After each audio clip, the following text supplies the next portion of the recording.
Love is the greatest healer. I'm so fortunate to know love and to have survived my experiences, to be here tonight to speak out on the subject of mind control. Thank you, all of you, each and every one of you, for coming out here to arm yourself with this pertinent information.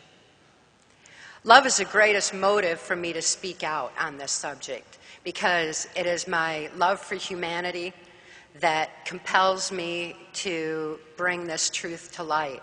I'm deeply concerned for our survival if we don't learn this information. The experience that I had could have left me very bitter and vengeful and hateful, but it is none of those negatives that compel me to speak out at all, because I find that those kind of negatives actually hinder my ability to even think clearly. If I'm outraged, I'm not even capable of thinking so well. Besides, negativity tends to feed the energy of the criminals that are in control of our government right now, manipulating the minds of all of us.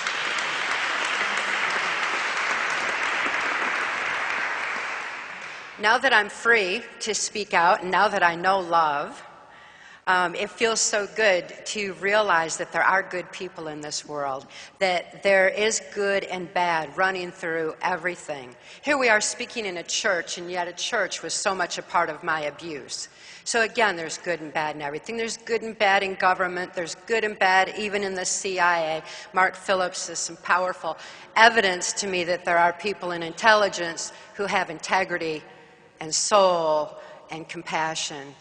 And that was a real eye-opener for me, because my whole world was covered in abuse. My whole world was one where I couldn't see beyond my experiences of the moment.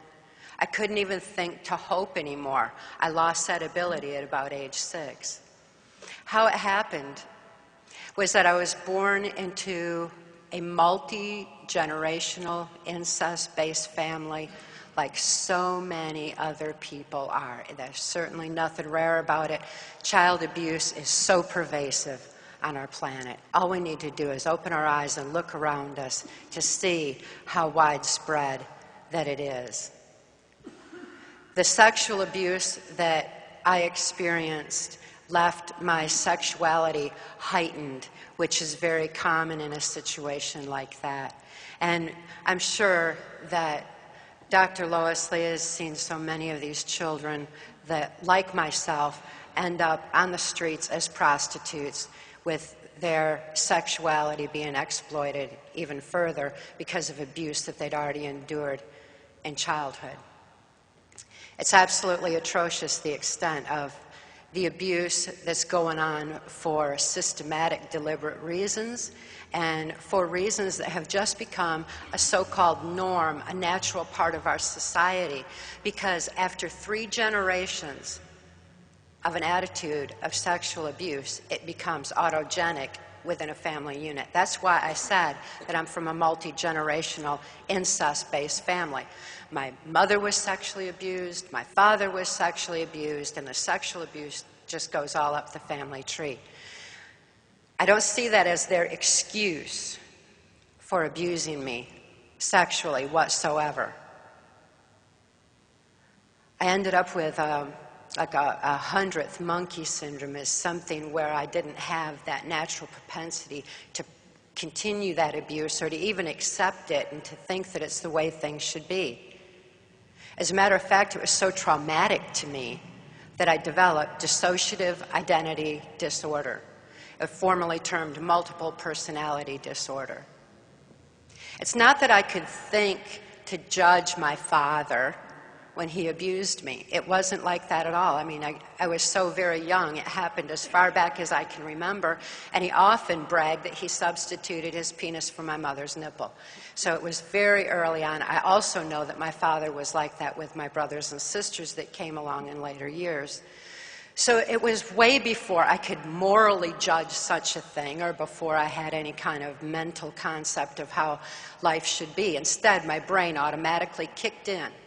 When the abuse occurred, it began to compartmentalize the trauma of that event so that the rest of my mind could function normally.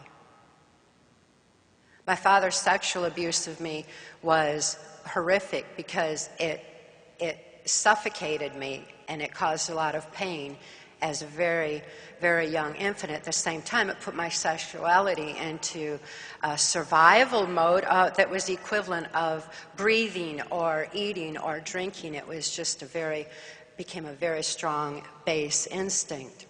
The Hitler-Himmler research had already determined that this was what happens in the human brain when anytime abuse occurs. And when abuse occurs, where the brain begins to section off the abuse so the rest of the mind can function normally, there becomes less and less conscious mind to be able to think through exactly what is happening. They were very much interested in this because if the traumas are repeated enough and there's enough compartmentalization created in the brain, then the subconscious mind is left wide open to being manipulated and easily led.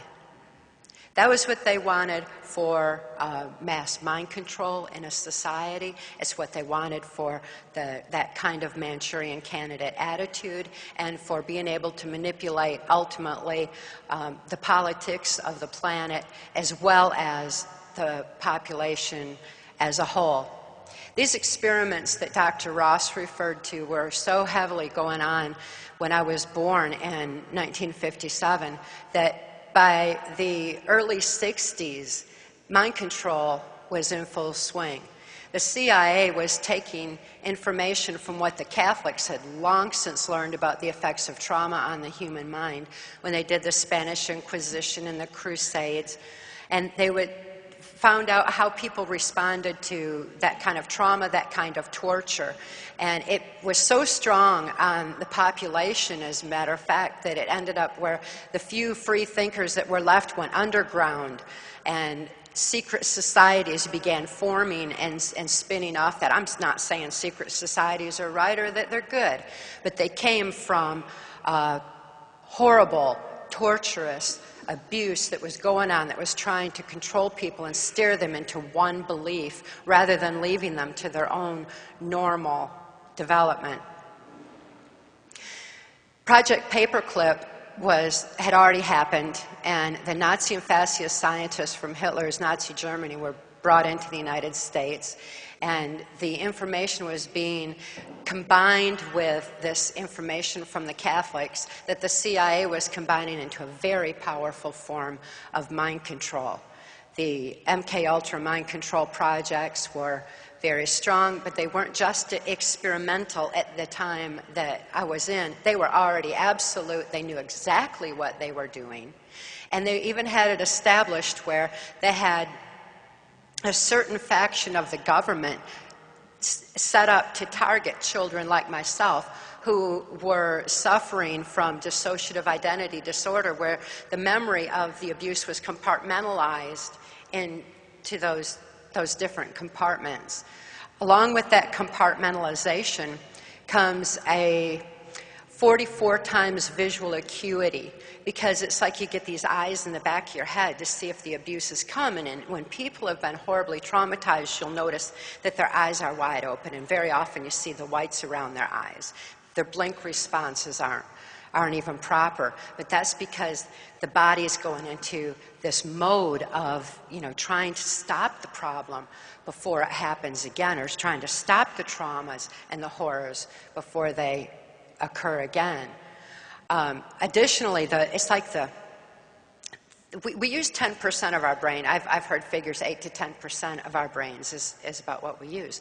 Well, when you have that kind of abuse, it blasts you into other parts of your brain, and so you end up using other parts that most people never get to because they don't even know that it exists yet.